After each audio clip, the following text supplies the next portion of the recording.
ఈరోజు మా అందరి ప్రియతమ నాయకుడు మాజీ ముఖ్యమంత్రి అయిన జగన్మోహన్ రెడ్డి గారి పుట్టిన రోజు రాష్ట్రమంతా కూడా వైఎస్ఆర్ కాంగ్రెస్ పార్టీ అభిమానులు, కుటుంబ సభ్యులు, కార్యకర్తలు, నాయకులు అందరికీ పండుగ రోజు.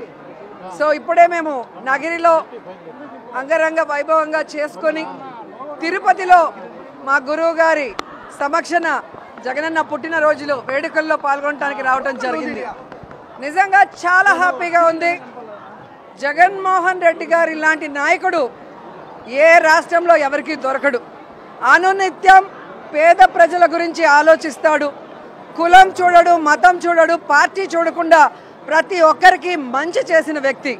కానీ మీ అందరికీ తెలుసు, గత ఎన్నికల్లో ఏ విధంగా కూటమి ప్రభుత్వం అబద్ధాలతో, తప్పుడు ప్రచారాలతో ఈవీఎంలని మేనేజ్ చేసుకుంటూ అధికారంలోకి వచ్చారో మనం చూసాం. అందుకే ఈరోజు వాళ్ళు అధికారంలో ఉన్న ప్రజలు వాళ్ళని ఎవరిని పట్టించుకోవట్లేదు. ఎందుకంటే వాళ్ళెవరూ కూడా ప్రజలకి సంక్షేమాన్ని కూడా అభివృద్ధిని అందించే కార్యక్రమం చేయకపోవటం మనం గమనించాం. ఈరోజు ప్రతి ఒక్కరు కూడా మేము ఓట్లేసాం జగన్మోహన్ రెడ్డికి ఎక్కడికి వెళ్ళాయి అని బాధపడుతూ మళ్ళీ జగనన్న ముఖ్యమంత్రి